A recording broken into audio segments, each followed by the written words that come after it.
London, early morning. Thick fog covers the streets. And somewhere in the distance, footsteps echo in silence. A man walks calmly toward a prison. To the world, he's just a quiet gentleman. He runs a small pub, serves drinks, smiles at his customers.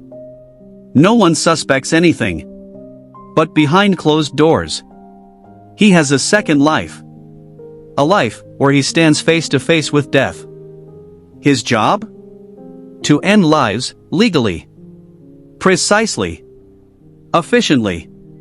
Without hesitation. His name was Albert Pierrepoint.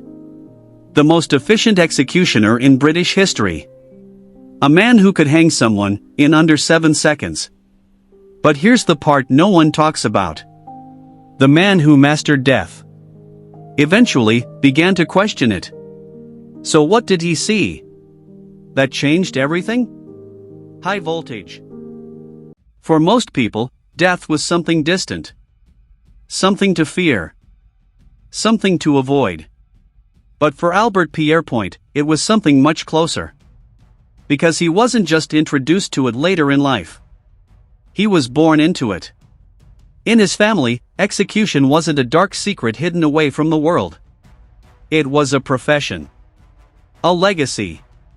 His father, Henry Pierrepoint, was one of Britain's official executioners. A man trusted by the state to carry out the final sentence. His uncle, Thomas Pierrepoint, followed the same path. In most families, children grow up hearing stories of business, farming, or trade. In Albert's home, the stories were different. They were about prisons. Procedures. Precision. About men who walked their final steps. And a job that required absolute control, with no room for error.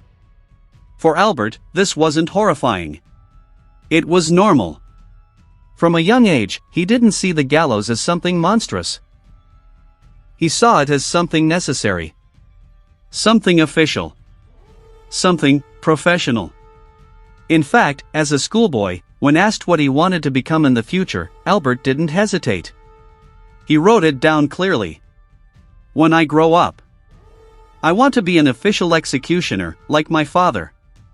It wasn't a joke. It wasn't rebellion. It was clarity. A quiet acceptance of a path that had already been laid before him. But what's even more unsettling is how he understood the role. Because Albert Pierrepoint did not see himself as a killer. He never described his work with anger or cruelty. Instead, he saw it as a duty. A final service. To him, the condemned prisoner was not just a criminal. In those last moments, they were simply a human being. A person standing at the edge of their life. And Albert believed that moment deserved dignity. Respect. Calmness. He believed his job was not just to end a life, but to do it in the most efficient and humane way possible. No suffering. No chaos. No delay. Everything had to be precise. Measured. Controlled. He studied the mechanics of execution with almost scientific focus. The weight of the prisoner. The length of the rope. The exact drop required to ensure a quick death. To outsiders, it sounded cold. Even disturbing. But to Albert, it was professionalism. He once believed that if this task had to be done, then it should be done perfectly. Almost like a ritual. Clean. Silent. Respectful. He wasn't chasing power. He wasn't driven by hate. He was following a system he had inherited. A role passed down through generations. A role he had accepted, without question. And for years, he believed he was doing the right thing. That he was part of justice. That he was helping the system function smoothly. But sometimes, the things we grow up believing are the hardest to question later. Because when something is in your blood, you don't ask if it's right. You simply learn how to do it better. And Albert Pierrepoint learned how to do it better than anyone else. High voltage. The war was over. But the horrors it left behind were just beginning to surface. After World War II, the world came face to face with crimes so brutal, so unimaginable, that justice demanded something final. Not prison. Not exile. But death. And for that task, they called one man. Albert Pierrepoint. A quiet pub owner from England, now summoned to Germany. Not as a soldier. Not as a judge. But as the man who would carry out the final sentence. The trials had exposed the truth. The camps. The mass killings. The systematic destruction of millions of lives. And now, the people responsible stood condemned. Among them were some of the most feared names of the Nazi regime. Joseph Kramer, known as the Beast of Belsen. A man who oversaw unimaginable cruelty inside concentration camps. And Irma Gries, called the Angel of Death. Young, but notorious for her brutality.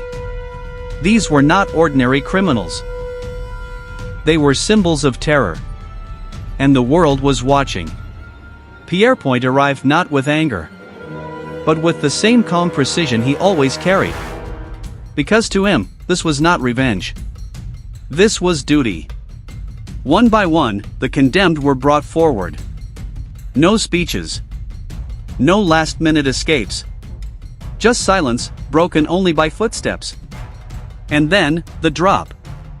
On one day alone, he executed 13 people. 13 lives, ended within hours. A pace that stunned even those who witnessed it. It was methodical. Almost mechanical. But beneath that efficiency was something heavier. Because this was different. These were not isolated crimes. This was the aftermath of genocide. The weight of millions, resting on a single act of justice. To the outside world, Pierrepoint became something else in that moment. Not just an executioner, but a symbol. A man delivering justice on behalf of humanity. A man who helped close one of the darkest chapters in history. But inside, he remained the same. Focused. Controlled. Detached. He did not celebrate. He did not express anger. He did his job exactly as he always had. Clean.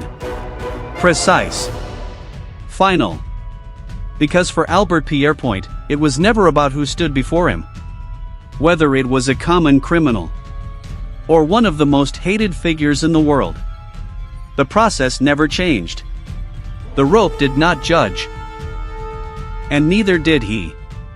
But moments like these leave marks, even on the calmest minds. Because when you stand at the end of so many lives, eventually, you begin to feel the weight of them. And this chapter would become one of the most defining and most haunting parts of his story. High voltage. For years, Albert Pierrepoint believed he understood his role. He believed in the system, in precision, in duty.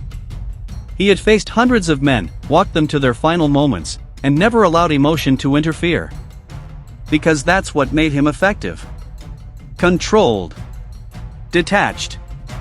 Unshaken. But there are some moments in life that no amount of discipline can prepare you for. Moments that don't just challenge what you do. They challenge who you are. And for Albert Pierrepoint, that moment came with a name. James Corbett.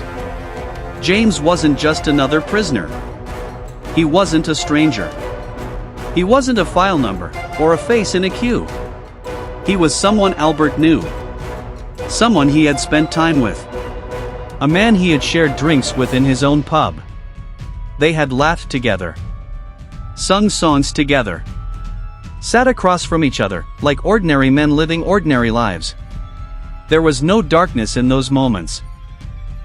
No sign of what was to come. But one night, everything changed. James Corbett killed his own wife. A brutal act that shocked everyone who knew him. The law moved quickly. The trial was held. The sentence was clear: death. And when the order came down, the man assigned to carry it out was Albert Pierrepoint. Imagine that moment. Walking into a prison, knowing the man you are about to execute is someone you once called a friend? Someone whose voice you remember, whose laughter still echoes in your mind. But for Albert, there was no choice. No exception. Duty was still duty. On the day of the execution, everything followed the same procedure. The same steps. The same silence.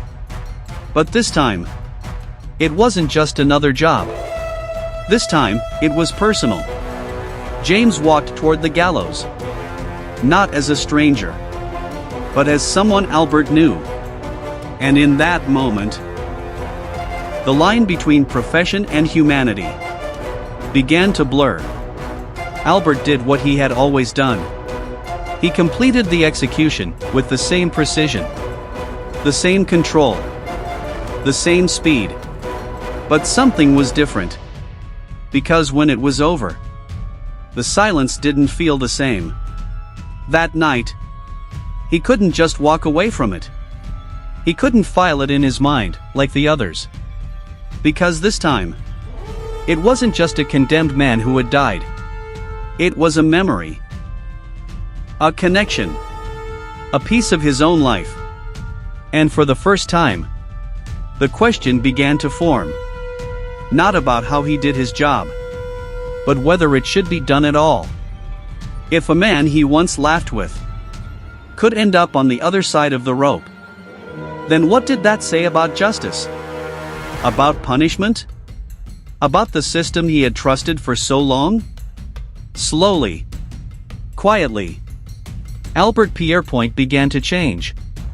The certainty that once defined him started to fade.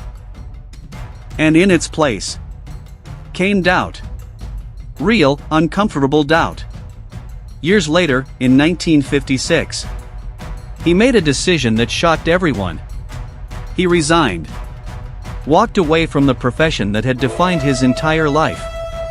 And when he finally spoke about it, his words were simple, but devastating. Execution is not a deterrent. It is only revenge. After hundreds of executions, after a lifetime of believing he was serving justice, the man who knew death better than anyone else came to a different conclusion. And that realization broke the hangman. High voltage.